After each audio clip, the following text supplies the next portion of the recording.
Light weight బంగారు diamond ఆభరణాలు వందల రకాల డిజైన్స్ ఏవైనా ధర మాత్రం ఒక్కటే. పేపర్ నుంచి సాక్షి టీవీకి సీఈఓగా వచ్చారు కదా సార్ మీరు. ఓహ్! సీఈఓగా వచ్చారు. ఓహ్! మీ వాయిస్‌ని వినిపించేలా ఇదంతా చేశారు. మోసం వాయిసు.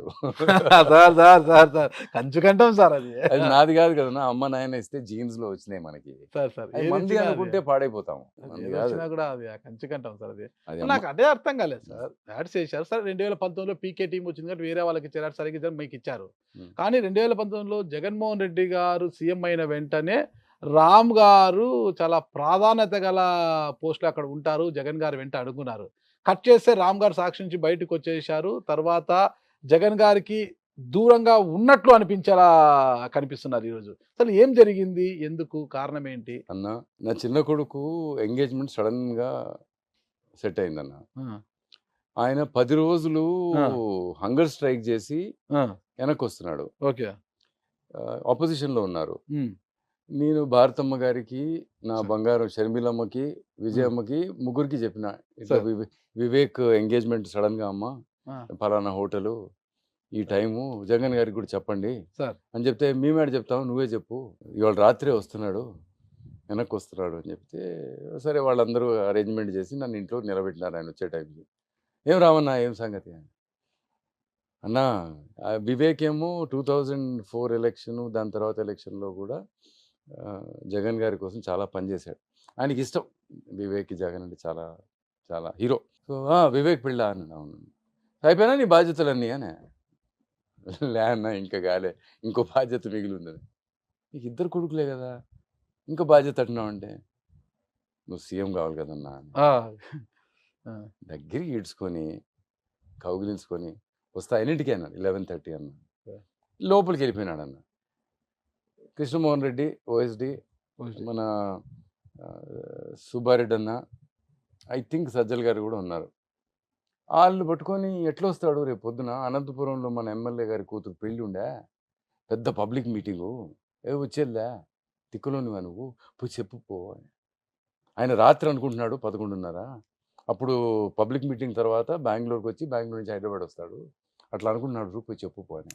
వద్దులే అన్న, లీడరు ఆయన రాలేకపోతే పిల్లలే పోతారు ఆయన దగ్గర ఆశీర్వచనం కోసం, ఏంది ఆయనకి చెప్పేది అని చెప్పి నేను వెళ్ళిపోయినాను. 11:30కి నెక్స్ట్ డే మార్నింగ్ జగన్ గారు, భార్య, తల్లిగారు, షర్మిలమ్మ నలుగురు వచ్చినారు.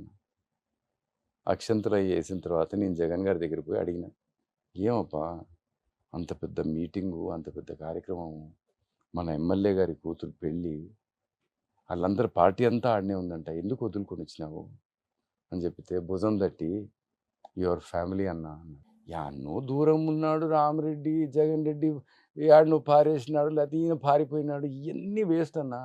ఆయన ఫ్యామిలీ గుండెల్లో పెట్టుకున్నాడన్న. ఈ ఆడ పదవి అన్న, అంతకంటే మంచి పదవి దొరికి వస్తుందా? అంటే ఆ రోజు జగన్ గారు వెంట ఉన్నవారు, పేపర్‌లో ఉన్నవారు కావచ్చు, బయట ఉన్నవారు కావచ్చు, ఈరోజు చాలా కీలకమైన పదవుల్లో ఉన్నారు. కానీ రామ్ సార్ కనిపించడం లేదు ఆ టీమ్‌లో నాకు అనేది. ఇంట్రెస్ట్ అన్న ఈ స్క్రీన్ ప్లే, సినిమా రాయాలని. అది రాజశేఖర్ అన్నకే చెప్పిన, నాకు పిచ్చిలేసింది నేను సినిమా చేయాలి. మరి ఒక్కటే సార్ దానికి స్ట్రెయిట్‌గా నాకు సమాధానం. సాక్షి టీవీని కావచ్చు, సాక్షి పేపర్‌ని కావచ్చు ఎంతో ప్రేమించారు, ఎంతో అభివృద్ధి చేశారు, ఎంతో పైకి తీసుకొచ్చారు. మీ అంటే మీకు తోచిన స్థాయిలో. అందరూ కష్టపడ్డారు, మీ అందరూ కష్టం చేశారు. మీకుంది. మీ కష్టం మీకుందనట. అయినా సాక్షి నుంచి 2 సార్లు ఎందుకు బయటికొచ్చారు? ఒకసారి వచ్చి మళ్ళా ఎందుకు వెనక్కి వెళ్లారు? రెండోసారి మళ్ళా ఎందుకొచ్చారు? ఒకసారి ఆహ్, ఒక ఆ రోజు ఎలక్షన్ కౌంటింగ్ అన్న. ఇది బై ఎలక్షన్. అప్పుడే సార్ పార్టీ మొదలుపెట్టినారు. సో, కౌంటింగ్ ఉండింది. సో, నేను రాత్రి పనిచేసి పొద్దున్నే పోయి ఇక్కడ షర్మిలమ్మకి ఇచ్చారు ఆ ఇల్లు. ఇప్పుడు ఇక్కడ రోడ్ నంబర్ 2లో బంజారా హిల్స్‌లో ఉండేది అన్న ఇల్లు. ఆ ఇంట్లో కింద ఎనకాల ఒక ఇంట్లో ప్రెస్ కాన్ఫరెన్స్‌కి పోస్టర్లు, గీస్టర్లు అన్నీ చూసుకొని, మైకులు పెట్టించుకొని 4కి ఇంటికెళ్ళి స్నానం చేసి, మళ్ళా ఆఫీస్‌కి 5:00కల్లా, 5:15కల్లా చేరినాను. సో, అప్పుడు ఒక ఇంపార్టెంట్ మెంబరు, అవుట్‌పుట్ ఎడిటర్‌గా ఒక ఆయన ఉన్నాయన. ఆయన మెల్లగా 8:30, 9కి వచ్చాడన్న. అందరూ పొద్దున్నే 5:30, 6కి కౌంటింగ్ కాబట్టి ఉండాలని అందరూ రెడీగా ఉన్నారు. He came around 8:30, 9. సో, ఆ అన్నని పిలిచి చెప్పిన, "వద్దులే అబ్బా నీకు అవుట్‌పుట్, నువ్వు వేరే చూసుకో ఏదన్నా. నువ్వు కొంచెం ఆగు, నీకు వేరే ఏదో అరేంజ్ చేస్తా" అని చెప్పిన. అది నేను ఎవరికి మేనేజ్మెంట్‌లో ఎవరికీ ఇన్ఫార్మ్ చేయకుండా చేసిన పని.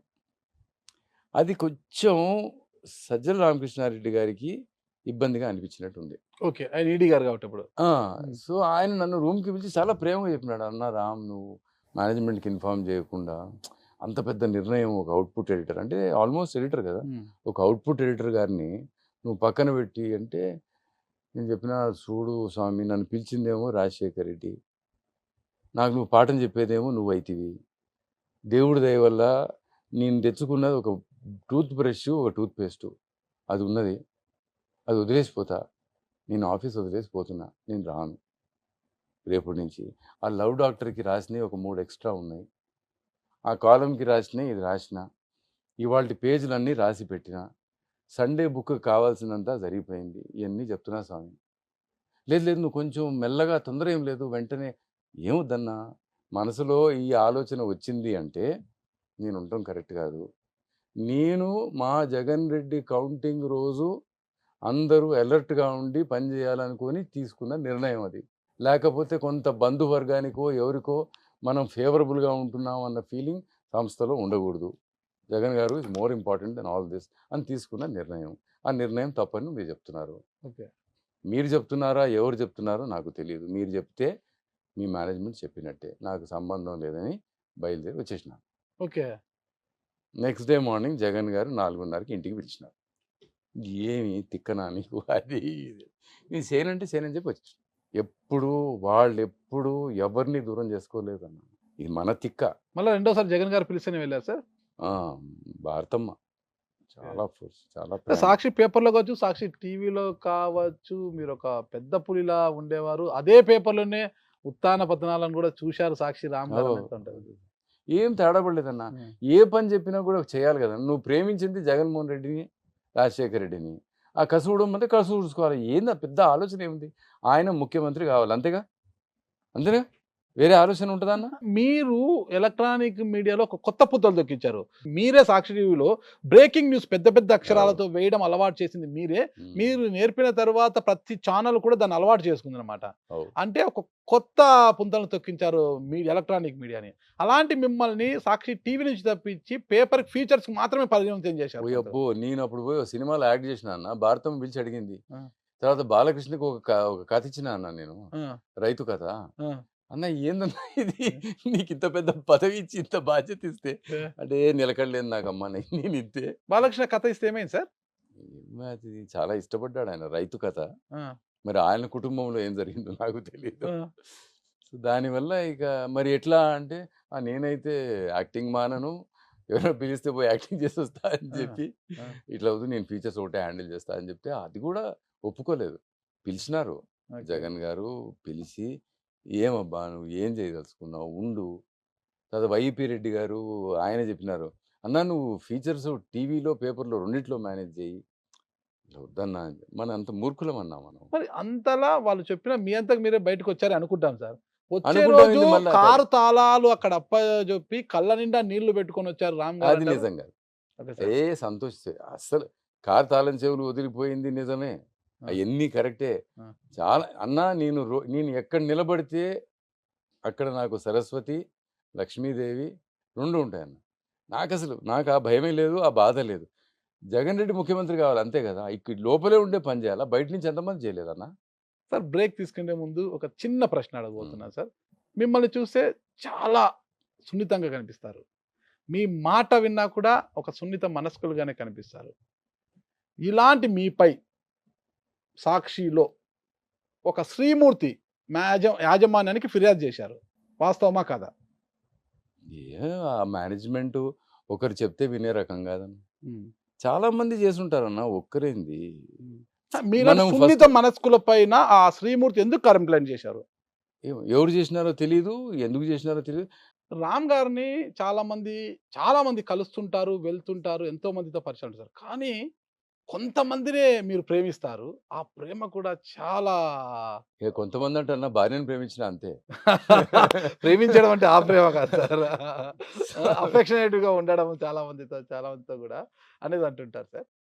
ఎందుకు అలా అసలుకి? చాలా మంది ఏమో. కొంతమంది మీదే కొంత ప్రేమ ఎక్కువ ఉంటుంది. ఏమన్నా టెన్నిస్ కోర్ట్ పోయి టెన్నిస్ ఆడతా, అందరిని ప్రేమిస్తా, బాల్ బాయ్స్ దగ్గర నుంచి. సార్.